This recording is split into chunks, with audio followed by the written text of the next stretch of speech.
Nah, coba kalian bayangkan kalau lagi lapar banget, panas-panas gini, perut lagi kosong, enak banget kalau kita makan soto tadi yang isinya ada babat, ada paru, ada kikil. Itu enak banget. Apa contohnya di sini kita punya banyak makanan yang bisa kita coba ya. Nah, di sini ada sate usus nih. Siapa yang suka sate usus? Penonton ada yang suka? Ada yang mau? Boleh, Mbak. Bubur enak pakai bubur. Bubur enak juga. Mbak. Tolong jangan dihabisin ya. Disisain. Sisain buat aku juga ya. Buat Mbak Intan sama. Nasinya masih banyak, lihat nih. Nasinya masih banyak. Nasinya masih banyak. Dan nggak kalah enaknya adalah paru yang digoreng kayak gini, lihat nih. Nih. Enak banget. Nah, ini pakai nasi juga enak banget. Mbak Intan. Yummy banget ya. Nah, maaf saya lupa memperkenalkan bintang tamu pada hari ini. Ya, di sini udah ada Mbak Intan. Herlita. Sorry ya Mbak Intan, aku tuh kalau udah ngeliat kayak gini udah nggak bisa lagi nahan diri. Harus makan juga. Pasti harus yang kriuk-kriuk ini enak ya. Bener enak banget, cobain deh yang ini Mbak Intan. Ini favorit aku juga loh sebenarnya. Ini paru emang enak banget. Dan coba rasanya ya. Gurih. Kita semacam. Itu sampai di dalam itu kayak kriuk-kriuk. Makan pakai nasi yang lembut, putih, mengepul, hangat kayak gini. Dokter kok nggak makan sih dok? Nggak ada duanya deh kayaknya. Iya, makan juga deh. Sorry tadi ada yang ngecas, gue lihat tadi di ujung sana. Kan ada penonton ada yang ngecas, gue lihat. Mau juga nggak? Gue kasih deh nih. Tadi soalnya kelihatannya agak ngiler soalnya mukanya. Makan. Banyak banget lagi, coba makan deh. Sama gue makannya tuh. Nggak gue racunin, itu enak. Kayak tadi ya, lihat nih. Mukanya tuh takut tapi mau. Iya kan, orang hampir semua juga gitu sama kayak saya. Tahu kalau ini jelek, tapi kita susah untuk menahan godaan ini. Tapi emang sebenarnya jelek itu Dokter Vito? Nah, boleh nggak sih dimakan? Pertanyaan bagus. Kita harus undang juga langsung dokter spesialis gizi klinik, Dokter Jualita Surapsari. Halo. Selamat siang. Halo dok. Dok, langsung aja nih mengenai tadi ini mengenai jeroan-jeroan ini yang menjadi favorit mungkin sebagian besar orang di Indonesia. Kita mau lihat mitos dan fakta yang beredar di masyarakat berikut ini. Katanya kalau makan jeroan ini mengandung merkuri katanya. Ya. Merkuri itu planet ya? Oke, jadi memang ada banyak berita yang menyebutkan bahwa jeroan, termasuk juga dagingnya, ya itu dia mengandung logam-logam berat, seperti merkuri, kadmium, kemudian timbal atau lead. Nah, tapi sebetulnya semua makanan-makanan yang dikonsumsi itu seharusnya melewati berbagai proses dulu kan, termasuk juga ketika proses ternaknya. Nah, di Indonesia itu sebetulnya udah diatur oleh Kementerian Pertanian bagaimana untuk bisa mendapatkan hewan ternak yang memang kualitasnya bagus gitu. Karena sebetulnya logam-logam berat tadi itu terdapat di dalam jeroan dan daging karena dia ada polusi gitu polusi loh. Ya? Jadi polusi. Bukan misalnya sapinya makan logam gitu kan? Enggak. Iya, biasanya karena polusi yang dihirup gitu. Oke, jadi bukan salah sapinya berarti ya. Dokter Sila udah mulai takut kalau tadi dia pikir sapinya makan besi misalnya gitu. Jadi sejauh kita belinya daging dan juga jeroan ini di tempat yang memang terpercaya, seharusnya kemungkinan adanya logam berat tadi diminimalisir gitu. Jadi bagaimana di ternaknya kalau gitu dok ya? Oke. Oke, mitos berikutnya nih dok. Katanya jeroan ini menyebabkan sakit pinggang, encok dan juga asam urat. Betul atau tidak dok? Oke. Tunggu dulu, emang benar? Ada gitu yang pernah ngerasa habis makan kikil gitu? Lantas jadi sakit pinggang? Sakit pinggang. Sambil kayang kali ya makannya ya. Jadi ada yang gitu. Oke, kalau asam urat memang betul karena di dalam jeroan ini dia mengandung namanya asam amino purin. Purin itu kalau dipecah di dalam tubuh dia menjadi asam urat tadi. Nah, si asam urat ini kalau dia membentuk kristal, kemudian dia menumpuk di saluran kencing dan juga di ginjal. Ketika dia menimbulkan serangan bisa ada keluhan sakit pinggang yang kita sebut kolik gitu kan. Iya. Dok, ini Mbak Intan kesukaannya makan jeroan tuh. Makanya mulai keringet dingin barusan. Iya nih, aku mulai deg-degan ya dok nih. Karena kan aku nih orang Sunda ya. Kayaknya kan enak tuh dok makan Ati ampela ya, Iya. pakai nasi anget, pakai sambal terasi sama lalap langsung lapar. Pakai lonca Nah, juga itu enak. gimana tuh dok? Pakai Iya. lunca lagi. Iya, jadi kayak ati sapi, ati ayam itu memang dia kadar purinnya tinggi. Purin itu yang kaitan sama asam urat. Dia termasuk makanan yang sangat tinggi Iya. purin Iya. gitu.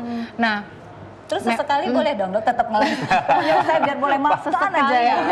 tetap bisa dikonsumsi sebetulnya, tapi lihat rekomendasinya lagi. Sebetulnya kapan kita boleh, seberapa banyak kita boleh konsumsi daging dan juga produk jeroan ini.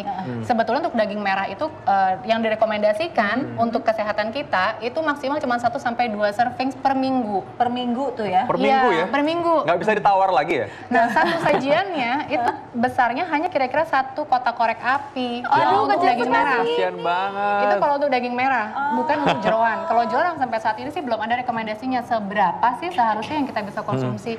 Jadi segini disimpan buat seminggu nih ya?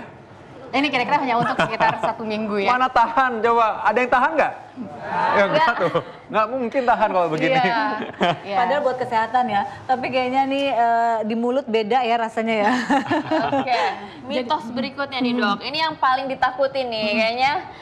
Mbak mungkin pernah dengar juga gak kalau misalnya jeroan ini menyebabkan jerawat? Nah, itu pernah dengar Iya, juga bener. sih. Ini orang paling takut nih. Kalau misalkan dibilang jerawan ini bisa bikin serangan jantung misalnya atau stroke, kayaknya orang masih jauh lah, gue masih muda. Kalau jerawat, aduh jangan sampai jerawat, nggak makan jerawat kan. Ini paling menakutkan nih Betul. dokter Vito.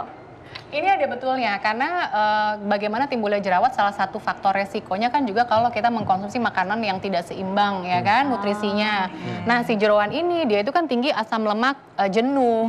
Kalau kita konsumsi berlebihan akibatnya menyebabkan diet kita tidak seimbang. Bisa memicu timbulnya jerawat juga. Oke, berarti ini bukan mitos tapi fakta ya dok ya? Fakta juga. Oke. Ya. Fakta. Hati-hati yang bukan makan jerawan, Iya. jerawat muncul ya. Nah, Jadi harus hati-hati banget ya. ya. Dan Oke, jeroan membuat kulit wajah menjadi lebih gelap dan kusam, betul atau tidak itu dokter? Ya, secara umum sama seperti tadi timbulnya jerawat dan lain-lain. Kalau kita konsumsi lemak jenuhnya ini terlalu banyak dalam diet kita sehari-hari, pasti membuat badan kita dan kulit kita pun terlihat tidak cerah juga. Orang yang jarang makan buah dan sayur biasanya kulit mukanya dan kulit badannya tidak cerah kan? Ya. Apalagi kalau dia konsumsi banyak asam lemak jenuh dari jeroan-jeroan ini. Tapi kalau misalnya makan jeroan tapi makan sayur, makan buah, ini Mbak Intan ini nawar, maksudnya nawar nih. Tetap ada celah kanan kiri ya. Pasti mau nawar lagi. Boleh Kalau nggak? jeroannya tidak setiap hari nggak apa-apa. Karena gini, jangan sampai kita bilang, dok berarti kalau gitu makan jeroan diimbangin sama sayur dan buah aman dong. Iya. Ya nggak juga.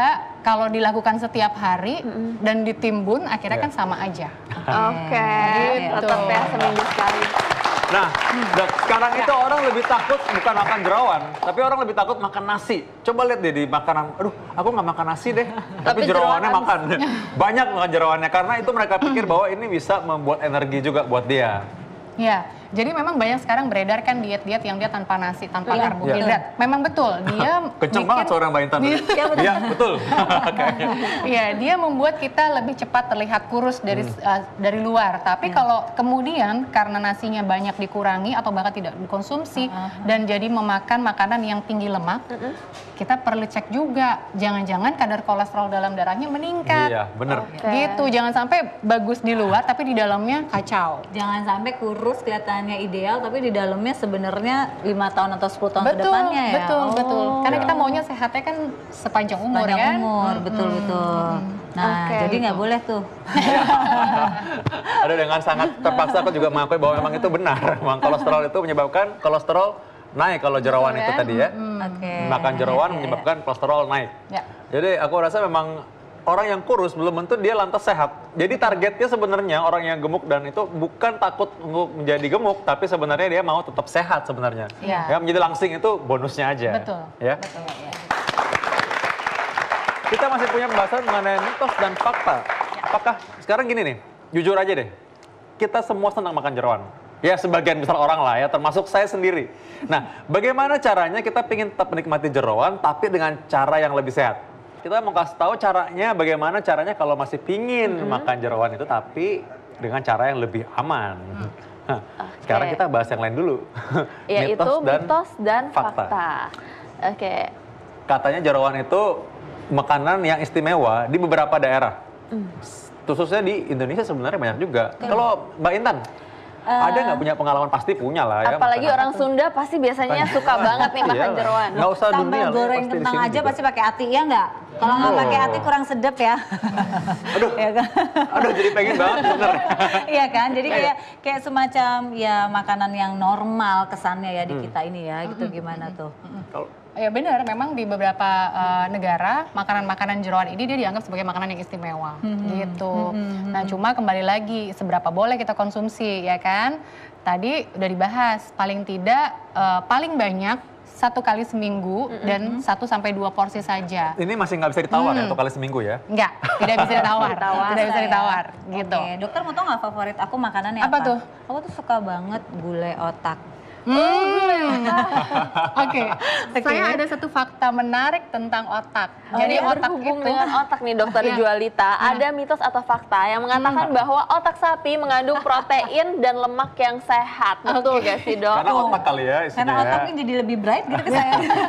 Jadi otak adalah jeroan yang paling tinggi lemaknya, kadar lemaknya, dan paling tinggi kolesterolnya. Jadi 1 porsi otak sapi itu kira-kira 65 gram lah gitu ya, 1 porsi otak sapi. Itu kolesterolnya sama dengan kita mengkonsumsi kolesterol dari 10 butir kuning telur Oh ayam. my god, itu banyak sekali ya. Gitu, jadi 100 gram otak sapi itu Iya. kolesterol sampai 3.000 loh. Gila. Sedangkan kita cuma boleh sekitar 200 sampai 300 mg per hari. Oke, berarti itu 1 otaknya harus kita bagi ke 12 orang gitu. Bener, boleh juga tuh. Akhirnya jadi kalau- kecil-kecil kan? Jadi kalau makan Iya. otak itu dibagi ya, oke dibagi. Iya. Iya. Jadi yang paling tinggi lemak itu otak, kemudian lidah itu dia tinggi kolesterol. Jadi kalau berbicara tentang gorengan, yang pertama lemaknya tinggi, kolesterolnya tinggi. Yang ketiga purin. Purin kalau dipecah di dalam tubuh kan jadi asam urat. Asam urat itu ya, yang sering Iya. bikin pegel-pegel, Jadi 3 hal sakit-sakit itu tulang. tuh. Nah, tadi kita ingat ya, bahwa Mbak Intan itu sebenarnya sebagai orang Sunda, pas Sunda ini suka makan jeroan. Iya. Nah, tapi beruntung sekali sebenarnya Mbak Intan, karena Mbak Intan ini pasti harusnya senang makan sayur-sayuran seperti yang ada di hadapan kita ini sekarang. Nah, lihat nih. Nah, berarti kalau misalnya makan sayur, makan buah-buahan, terus Iya. diselingin makan jeroan sedikit gitu, Ya. boleh ya. Nah, lihat nih sayur depan. Boleh ada yang nawar ya. berharap boleh ya gitu. Masih ada yang nawar. Jadi memang betul serat di dalam sayuran dan buah ini dia bisa sedikit menurunkan penyerapan lemak dari makanan. Oke. Tapi jangan artinya bahwa dia benar-benar bisa ngeblok penyerapan lemak, enggak, cuman sedikit gitu. Jadi kalau mau mengkonsumsi makanan-makanan ini tetap dengan menu yang seimbang, ada piring makan, kemudian setengahnya itu kita isi dengan sayur dan buah.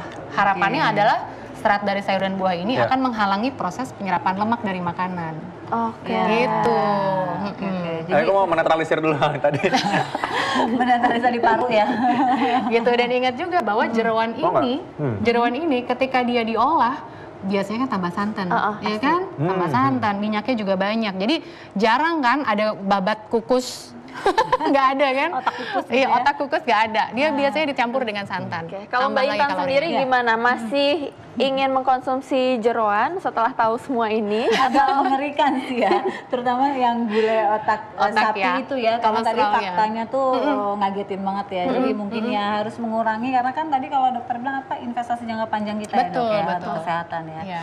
Ya dicoba deh. Karena kalau udah sakit berat juga nanti akhirnya mungkin nggak bisa lagi mengkonsumsi ini jadinya. Iya. Itu dia. Jadi kalau masih pengen menikmati dengan batas yang wajar, dari sekarang harus dieman-eman, sayang-sayang gitu ya. Nah, ya. Jadi sekarang mengenai jeroan ini ya, tadi kapan kita boleh menikmati jeroan ini tanpa mungkin ya merasa bersalah yang terlalu besar ya? Kapan harus kita hindari? Oke, untuk orang yang punya kadar kolesterol tinggi dalam darah, sudah pasti jeroan ini harus dipantang. Oke. Ya, Nggak harus boleh sama dipantang. sekali nih, seminggu sekali juga nggak boleh. Kalau saya tidak anjurkan. Oke. Karena untuk orang yang memang sudah kolesterol tinggi, dia hanya bisa mengkonsumsi kolesterol dalam 1 hari itu 200 mg. Sedangkan kolesterol yang ada di dalam hati, kemudian di paru, di babat, itu dia kadar kolesterolnya 200 sampai 300 mg. Jadi kan udah melampaui batas hariannya dia gitu. Yang kedua, orang dengan asam urat tinggi. Asam urat tinggi berarti dia harus membatasi konsumsi purin dari jeroan-jeroan ini. Jadi orang yang tinggi asam urat juga tidak boleh makan makanan jeroan. Gitu. Tapi kalau ternyata kolesterolnya normal, asam uratnya juga normal, masih boleh cheating sedikit-sedikit lah. Tapi 1 minggu jangan jadi sekali. sering ya. Betul, Oke, betul. berarti masih boleh nih kita sedikit-sedikit dokter. Tapi jangan 1 kali seminggu Diniatin. hari ini makan hati, besok makan babat, besok makan paru enggak. Gitu ya. Makan hati jadi kurus nanti kalau makan hati kebanyakan ya. Oke. Ya, terima kasih untuk Jualita. Sengaja kita udah tahu sekarang kalau makan itu bukan benar-benar nggak boleh sama sekali. Sekali-sekali boleh kita nikmatin, ya.